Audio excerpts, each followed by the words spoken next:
Hello everybody, welcome and welcome back to heal spear tarot.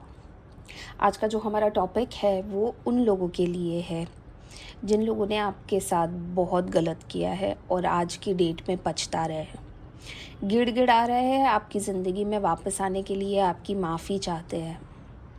तो कौन है वो लोग, क्या हुआ था और अब आगे क्या होने वाला है, इसी के ऊपर हम गाइडेंस लेने वाले हैं। तो यदि अभी तक आपने सब्सक्राइब नहीं किया है हील स्पीयर टैरो को तो प्लीज़ सब्सक्राइब कीजिएगा ताकि आप हमारी फैमिली का हिस्सा बने और आपको बाबा जी की गाइडेंस डेली मिले। तो आइए गणपति बापा का नाम लेके शुभ शुरुआत करते हैं। जब मैं कार्ड्स शफल करूँगी आपको आपके ईश्वर को प्रार्थना करनी है, अपने क्वेश्चन पूछने हैं, जो आपके साथ हुआ है वो बताइएगा उन्हें।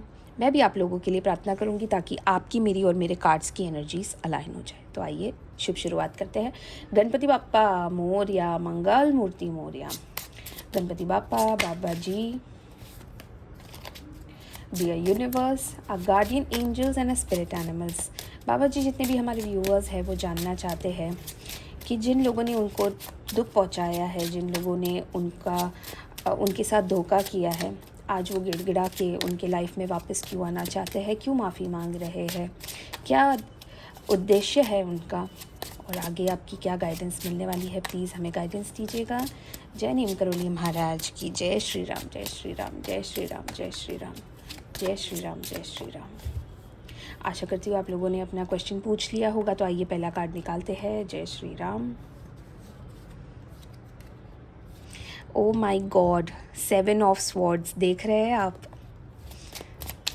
आपकी एनर्जीज बहुत ज़्यादा अलाइन कर रही है। जय श्री राम, जय श्री राम, जय श्री राम, जय Shri Ram. Queen of pentacles. जय श्री राम, जय श्री राम, जय श्री राम, जय श्री राम, जय श्री राम, जय Shri Ram. 7 of cups. Okay, thank you बाबा ji, thank you divine. The emperor. जय श्री राम, जय श्री राम, जय Shri Ram. 9 of cups. Okay, thank you so much, thank you divine, thank you बाबा जी। डेथ।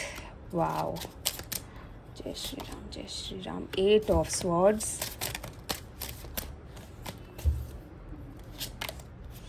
5 of cups.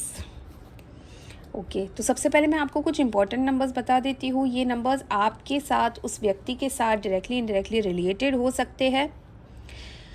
उनका डेट ऑफ बर्थ, आपकी डेट ऑफ बर्थ, कहीं ना कहीं ये इम्पॉर्टेंट नंबर्स है जहाँ से शायद रिश्ता जो ख़राब हुआ है वो डेट हो सकती है, कोई बहुत बड़ा झगड़ा। तो ये जो डेट्स है वो है 4 है, 5 है, 7 है, 8 है, 13 है, 9 है और 4 ऑलरेडी आ चुका है।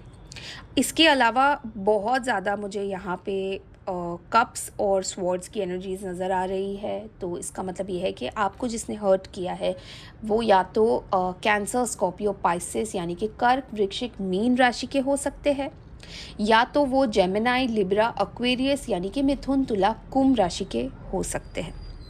तो आइए जानते हैं कि क्या हुआ था और आगे आपको क्या गाइडेंस मिल रही है। देखो, बिट्रेयल तो हुआ है, डेफिनेटली हुआ है। 7 ऑफ स्वॉर्ड्स का कार्ड आया है यहाँ पे। बिट्रेयल बहुत ज़्यादा हुआ है आपके साथ।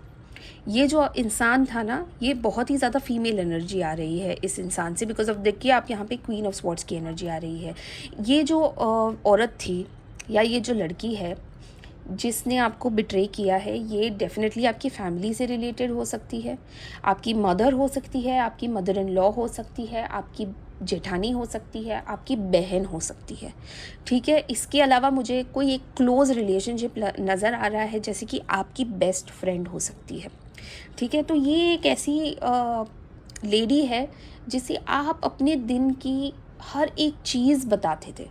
आपका पास्ट, आपका प्रेजेंट, आपके फ्यूचर के प्लान्स, इस लड़की को सारी चीज़ें पता थी। ठीक है, इसने ना आपकी इमोशंस को बिल्कुल ही हाथ में ले रखा था। अच्छा, आपकी भी यहाँ पे कहीं ना कहीं गलती नज़र आ रही है, क्योंकि आप बहुत ज़्यादा और बहुत जल्दी लोगों के ऊपर भरोसा कर लेते हो। स्पेशली इस लेडी के ऊपर आपने बहुत ज़्यादा भरोसा किया है। इसके साथ आपने अपने ऐसी ऐसी सीक्रेट्स शेयर की है जो अगर बाहर आ गई तो शायद आपके साथ, मतलब आपको लोग जज करेंगे। ठीक है, मैं ये नहीं कह रही हूँ आपने बहुत ज़्यादा मिस्टेक्स किए या कुछ ऐसे किए, पर हर एक की एक सीक्रेट होती है जो उसकी एक बेस्ट फ्रेंड को या एक कॉन्फिडेंट को पता होती है। आपने इस लेडी के हाथ में ना अपनी सारी चीज़ें सौंप दी थी, यहाँ तक कि आपके रिश्तों के बारे में, आपके फ्यूचर प्लान्स के बारे में। देखिए, ऐसा कहते हैं कि फ्यूचर प्लान्स ना लोगों को बताने नहीं चाहिए, पर आपने इस लेडी को सारी चीज़ें बता दी थी। ठीक है, यहाँ पे ये आपकी एकदम मदरली फिगर नज़र आ रही है, तो ये लेडी आपसे कुछ साल उम्र में बड़ी भी हो सकती है। दिखने में और महसूस कराने में ये इसने आपका जो एक ट्रस्ट है वो इस तरह से जीता हुआ था कि आपको लगा ही नहीं कि ये लेडी आपको दगा दे सकती है या ये लेडी आपको ब्लैकमेल कर सकती है किसी चीज़ के कारण। ठीक है, इनके इरादे ना पहले से ही आपके साथ नेक नहीं थे। आपको लग रहा था कि ये आपकी बेस्ट फ्रेंड है, ये आपकी कॉन्फिडेंट है, पर कहीं ना कहीं इसको आपसे ईर्ष्या ज़्यादा थी। ठीक है, यहाँ पे हो सकता है कि आपके पास ना सारी चीज़ें थी, जैसे कि यहाँ पे हम देख रहे हैं 7 ऑफ कप्स का जो कार्ड आया है, आपके आपके पास शायद वो सारी चीज़ें थी जो इस लड़की के पास नहीं है। यहाँ पे रिश्ता है, एक खूबसूरत रिश्ता, शादी हो सकती है। ठीक है, अच्छा परिवार हो सकता है, आपका एक अच्छा करियर हो सकता है, मतलब कुछ तो ऐसा है आपके पास जो उसके पास नहीं है, जिस वजह से ना वो बहुत ज़्यादा जेलस है आपसे। ठीक है, बहुत ज़्यादा आपके साथ अपनी तुलना करना, बहुत ज़्यादा हर चीज़ में, मतलब अगर आपने किसी तरह की एक ड्रेस पहन ली तो वैसी ही मिलती जुलती कोई ड्रेस वो भी ख़रीद लेगी। तो ऐसी छोटी छोटी चीज़ों में ना आप नोटिस करोगे कि कहीं ना कहीं उसको आपसे बहुत ज़्यादा जेलसी थी। इस लड़की को पहले से ही आपसे जेलसी है और शायद इसी वजह से इसने आपके साथ नज़दीकियाँ बढ़ाई। ठीक है, आपके हिसाब से ये आपकी बेस्ट फ्रेंड है, आपकी कॉन्फिडेंट है, पर आपके ही पीठ पीछे ये आपके ही सीक्रेट्स रिवील करती है लोगों को। आपकी एक दुखती नस पकड़ी है इसने। कहीं ना कहीं उसको पता है कि आप कहाँ पे वीक पड़ जाते हो। ये सारी चीज़ें वो जानती है और वो जानबूझ के ये सब करती है आपके साथ। ठीक है, आपको एकदम वल्नरेबल बना के, आपको ऐसी सिचुएशंस में डाल के आपके मुंह में से वो सारी चीज़ें उगलवाती है, ताकि आपका जो आपकी जो वीकनेस है ना उसके हाथ में आ जाए। आपका इमोशंस हो, आपकी लाइफ हो, वो उसके कंट्रोल में आ गया था किसी हद तक। ठीक है, और उसने क्या समझ लिया अपने आप को?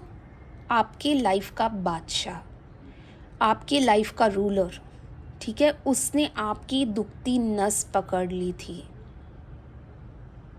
और इसीलिए वो अपने आप को इतना ज़्यादा शक्तिशाली मानती है, क्योंकि उसको किसी के लाइफ के ऊपर कंट्रोल मिल गया। आप उससे बहस करने जाओगे वो तुरंत आपसे लड़ने लगेगी। आप उससे कुछ सलाह मांगोगे और अगर आपने उसकी सलाह नहीं मानी और कुछ उल्टा कर दिया तो वो आपसे लड़ेगी, झगड़ेगी, वो मतलब आपको छोड़ेगी नहीं।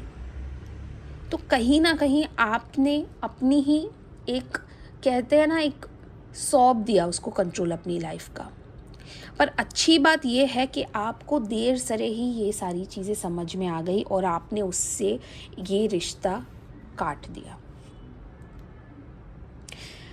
कुछ ऐसा हुआ है आप दोनों के बीच में जिस वजह से आपको ये कंट्रोल समझ में आया, जिस वजह से आपने अपनी लाइफ को कंट्रोल में लिया है। ठीक है, कहीं ना कहीं आपने नोटिस किया था कि ये जो हो रहा है, कोई ऐसी एक सीक्रेट रिवील हो गई, कुछ ऐसे पत्ते खुल गए उसके एंड से, जहाँ से आपको समझ में आया कि ये जो इंसान है ये बनता तो है मेरा सगा या मेरा वेल विशर, पर ये एक्चुअली में सबसे बड़ा दुश्मन निकला। ठीक है, तो मुझे ऐसा लग रहा है कि पिछले साल आपको कुछ ऐसा स्ट्राइक हुआ, कोई ऐसा वाक़या हुआ, कहीं पे कुछ ऐसी कोई ऐसी बहस, ऐसा झगड़ा हुआ या कहीं पे आपके कुछ सीक्रेट्स रिवील हो गए जिस वजह से आपने इस पर्सन के साथ, इस लेडी के साथ अपने सारे रिश्ते नाते तोड़ दिए और अपनी लाइफ को अपने कंट्रोल में लिया है। ठीक है, एक जो आपने अपनी लाइफ, जो अपनी एक एक भरोसा किसी के हाथ में सौंपा था, वो आपने छीन लिया। तो नेचुरली क्या हो गया, इनका पावर कम हो गया, इस लेडी का पावर ख़त्म हो गया। जब आप किसी चीज़ से बहुत ज़्यादा डरते हो, है ना, कोई ऐसी चीज़ होती है जिससे आप बहुत ज़्यादा डरते हो, आप कन्फ्रंटेशन से डरते हो, आप ऐसा लगता है कि अगर ये सारी चीज़ें बाहर आ गई तो शायद लोग मुझसे रिश्ते नाते तोड़ देंगे, या मेरी सीक्रेट्स है, मुझे किसी को नहीं बतानी, पर वो सीक्रेट्स खुल गई अचानक। तो वो जो डर था, वो जो बैगेज था आपके ऊपर, वो ख़त्म हो गया एकदम से। तो आप निल हो गए, आप शांत हो गए, है ना। तो आपका वो डर भी ख़त्म हो गया, और आपने आपकी लाइफ की जो एक कंट्रोल था वो आपने वापस अपने हाथ में ले लिया, कि अब तो सबको सब पता चल गया, या अब तो मुझे डरने की कोई ज़रूरत ही नहीं थी। मैं इतना भार लेके अपने साथ जो चल रही थी, अब it is out in the open, है ना, वो बाहर आ गया। वो सब जिन चीज़ों से आपको डर लग रहा था, वो सारा डर आपने फेस कर लिया। तो अब आपके पास डरने के लिए और आपके पास खोने के लिए कुछ नहीं बचा। इसी वजह से अब इनके पास, जो आप देख रहे हो कि जिस तरीके से आपको कंट्रोल में लेके बैठी थी ये जो लेडी है, इनके पास आपके लिए कुछ बचा ही नहीं है। अब किसके प्रॉब्लम सॉल्व करे, है ना, अब किसके साथ चालाकियाँ करें। तो अब इनके पास कुछ है नहीं। तो अब क्या हो रहा है उनके साथ, आप देख सकते हो। अब ये अपने ही जाल में फंस गई। देखिए, आप अगर किसी के साथ बुरा करोगे ना, आप बच सकते हो, पर आप ऊपर वाले की नज़रों में कभी नहीं बच सकते हो। तो ये जो है ना, ये उनकी कंडीशन है इस वक्त, ये उनकी स्थिति है इस वक्त। अभी देखिए 8 नंबर का कार्ड है, शनि महाराज अपना काम डेफिनेटली करेंगे। और पिछला साल जो 2025 था, वो तो आपके कर्मों का फल देने ही आया था। तो आपने जो किया, जिस पोजीशन में आप थे, आप कहाँ पहुँच गए, और ये लेडी जो आपकी बेस्ट फ्रेंड है या आपकी कॉन्फिडेंट है, वो किस पोजीशन में पहुँच गई। आज कोई भी इनकी रिस्पेक्ट नहीं करता, कोई भी इन पे भरोसा नहीं करता, क्योंकि भरोसा करने लायक इन्होंने कोई काम नहीं किया है। जो उनकी सबसे अच्छी दोस्त थी, या जो उनकी सबसे अच्छी ख़ास फ्रेंड थी, या एक जिनके साथ एक ख़ास संबंध था, जब ये औरत उनको यानी कि आपको धोखा दे सकती है, तो और कोई इनके ऊपर ट्रस्ट नहीं कर सकता। तो बेसिकली कंट्रोल पाने के चक्कर में, एक मैनिपुलेटर बनने के चक्कर में, आज वो खुद ही अपने सारे जालों में खुद फंसी हुई है। आज लोग हैं उसके आसपास, पर कोई भी उसको ना देखता है ना मुंह लगाता है। किसी को भी इस लेडी के लाइफ में इंटरेस्ट नहीं है, कौन है, क्या कर रही है, अब सबने छोड़ दिया है, क्योंकि ये आग लगाओ है, ठीक है। इससे लोगों की खुशी देखी नहीं जाती है। अब ये अपने जालों में फंस गई है। अब जैसे कि मैंने आपको कहा, कर्मा का एक ही रूल है, आप किसी से भी बच सकते हो, आप ऊपर वाले से और अपने कर्मों से नहीं बच सकते। तो अब कर्मों की सज़ा तो मिलेगी ना। आपने अगर किसी के साथ बुरा किया है, तो आपको कोई छोड़ेगा थोड़ी, आपको ऊपर वाला छोड़ेगा थोड़ी। आज वो अकेली पड़ गई है जो आपको एक बार अकेला करना चाह रही थी, जिसने आपको सबसे भिड़वा दिया, जिसने आपको सबसे लड़वा दिया। आज वो ही लड़की अकेली पड़ गई है। आज उसको छुड़ाने के लिए कोई आगे नहीं आना चाह रहा है। आज उसकी हालत, कहते हैं ना, धोबी का कुत्ता, ना घर का ना घाट का। किसी का बुरा करने जाओगे तो कितना ही अच्छा हो जाएगा आपके साथ। तो आज उनके पास होते हुए भी लोग नहीं है, और आज वो अपनी गलतियों पे बहुत ज़्यादा शर्मिंदा हो रही है। और इनका एक ही इस वक्त ये है कि यदि आपने उसे माफ़ कर दिया, तो शायद दूसरे लोग भी रहम खा लें। तो इसीलिए ये आपसे गिड़गिड़ा के माफ़ी मांगने वाली है, और ये आपके सामने बहुत ही जल्द आने वाली है। बहुत ही जल्द आपके पास ये इंसान, ये व्यक्ति आएगा और आपसे माफ़ी मांगेगा, और आपको एक चांस देने के लिए बोलेगा। आइए देखते हैं दूसरे कार्ड से भी कि इस वक्त क्या हो रहा है उनकी लाइफ में, और क्या आगे होने वाला है।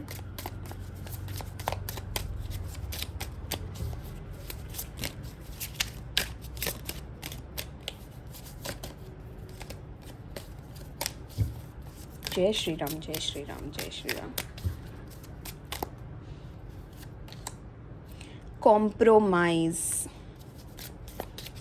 Thank you divine, thank you बाबा ji. Experiencing, okay, thank you बाबा ji, thank you divine. Conditioning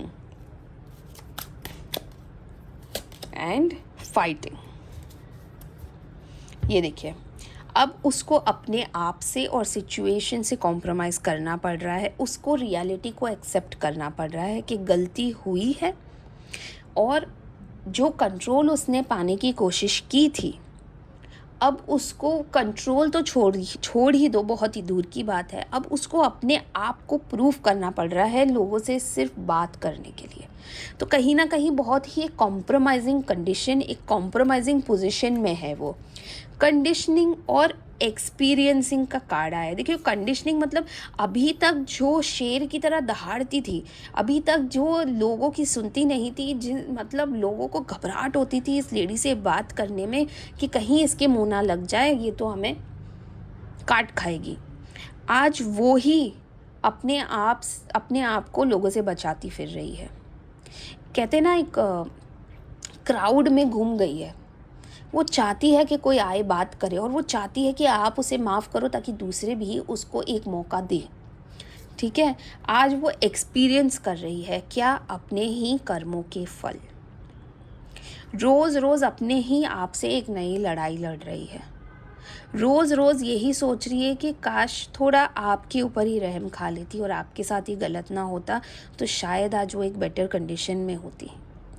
कहते हैं ना कि जब ऐसे कर्म करने चाहिए कि जब उसका फल मिले तो आपको वो एक नेगेटिव फेज़ नहीं, एक सबसे आपकी ज़िंदगी का एक पॉजिटिव फेज़ लगे।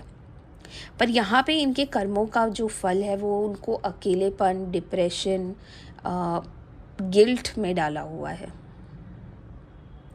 तो ये भी एक फ़ेज़ है, ये भी निकलेगा बहुत जल्द उनका, और बहुत जल्द वो आपके पास आके आपसे माफ़ी मांगेगी और एक चांस देने के लिए कहेगी। तो आपके लिए गाइडेंस निकाल लेते हैं कि क्या गाइडेंस आती है आपके लिए, आप क्या करने वाले हो। देखते हैं बाबा जी आपको क्या बता रहे हैं कि आपको क्या करना चाहिए या आप क्या करोगे। Slowing down, okay, thank you divine, thank you बाबा जी। Aloneness, transformation.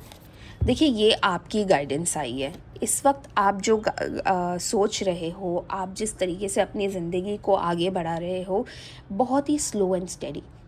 कहते हैं ना, slow and steady wins the race. आप भागने के चक्कर में मत रहो, भागोगे तो कहीं ना कहीं चोट खाओगे और गिर जाओगे। पर आप स्लोली एक एक स्टेप लेके आगे बढ़ोगे तो आपको पता चलेगा कि आपको एग्जैक्टली क्या करना है। ये आप जिस फेज़ से निकले हो ना, वही आपका एक्सपीरियंस है, और वही आपको डिसाइड करने में हेल्प करने वाला है कि आपने जिस फेज़ से आप निकले हो और जिस फेज़ में आज आपकी जो बेस्ट फ्रेंड है या आपकी जो कॉन्फिडेंट है, उसने क्या सीखा है और आपने क्या सीखा था। तो ये जो ट्रांसफॉर्मेशन होने वाला है आपका, जब आपकी दोस्त आपसे माफ़ी मांगने आएगी, या जिस व्यक्ति ने भी आपके साथ गलत किया है और वो माफ़ी मांगने आएगा आपके साथ, तो आप जस्टिफाई करोगे। आप शायद उनसे क्वेश्चन भी करोगे, आप शायद उनसे एक क्लोजर लोगे, आप शायद उनको माफ़ नहीं करोगे, क्योंकि आपने जितना भरोसा किया था इस व्यक्ति के ऊपर और जिस तरीके से इसने भरोसा तोड़ा, आपसे ही डाइजेस्ट नहीं हुआ। हो सकता है आप समाज के लिए एक बेनिफिट ऑफ द डाउट दे दो, पर इसके ऊपर कभी भरोसा नहीं करोगे। तो मेरे हिसाब से, और जो एनर्जीज मुझे आ रही है आपकी और इस कार्ड से, आप माफ़ तो नहीं करोगे। फिर चाहे वो रोए गिड़गिड़ाए सोने की हो जाए, पर आप शायद अपने दिल से एकदम उखाड़ के फेंक चुके हो इस व्यक्ति को, और अब आप अपनी लाइफ को स्ट्रीमलाइन करना चाह रहे हो, अपने आप को स्ट्रीमलाइन करना चाह रहे हो, अपने आप के ऊपर फोकस करना चाह रहे हो। और कहते हैं ना कि हर गलती की माफ़ी नहीं होती है। शायद आप उस फेज़ में जा रहे हो, आप मिस करते हो अपने दोस्त को, पर आपको भी पता है और यहाँ पे कार्ड्स में भी नज़र आ रहा है कि ये आप दोनों के लिए बेस्ट रहेगा। जितना आप दोनों एक दूसरे से दूर रहे उतना। देखिए, चाहे आप उसे अपने उनके सामने उनके मुंह पे माफ़ करो ना करो, कहीं ना कहीं आप आगे जाके फ्यूचर में दिल से उसे माफ़ कर दोगे, क्योंकि ये जो एक्सपीरियंस आपको मिला है उनके वजह से, जिसने आपको एक बेटर पर्सन बनाया है, आप दिल से उसको ज़रूर माफ़ कर दोगे। पर फ़िलहाल क्योंकि लोहा गर्म है और आग अभी भी बुझी नहीं है, आपको माफ़ करने में एक लंबा अरसा लगने वाला है। तो ये थी आज की हमारी रीडिंग और आपके लिए गाइडेंस। आशा करती हूँ कि कभी भी आप ऐसा एक्सपीरियंस ना करो, और यदि आपने ये एक्सपीरियंस किया है और आपके पास कोई व्यक्ति माफ़ी मांगता हुआ वापस आया है, आपने क्या किया है, आपका क्या एक्सपीरियंस रहा है, प्लीज़ कमेंट में हमें ज़रूर बताइएगा, ताकि दूसरों को भी आपसे इंस्पिरेशन मिले। इसके अलावा अगर आपको ये वीडियो पॉजिटिव लगा है और आपको इसमें से कुछ पॉजिटिव मिला है, तो प्लीज़ लिखिए I claim this positive energy, और अपनी ईश्वर का नाम लिखना बिल्कुल मत भूलिएगा, जिसे भी आप सबसे ज़्यादा मानते हो, जैसे कि जय हिंद करोली महाराज, हर हर महादेव, जय माता दी, गणपति बापा मोरिया, जिसे भी आप सबसे ज़्यादा मानते हो, प्लीज़ उनका नाम ज़रूर लिखिएगा। मैं समझ जाऊँगी बाबा जी की ब्लेसिंग्स आप तक पहुँच गई। तो मिलते हैं कल एक नए वीडियो के साथ, बहुत ही इंटरेस्टिंग टॉपिक के साथ आने वाले हैं। तब तक के लिए ध्यान रखिएगा अपना बहुत सारा। हर हर महादेव।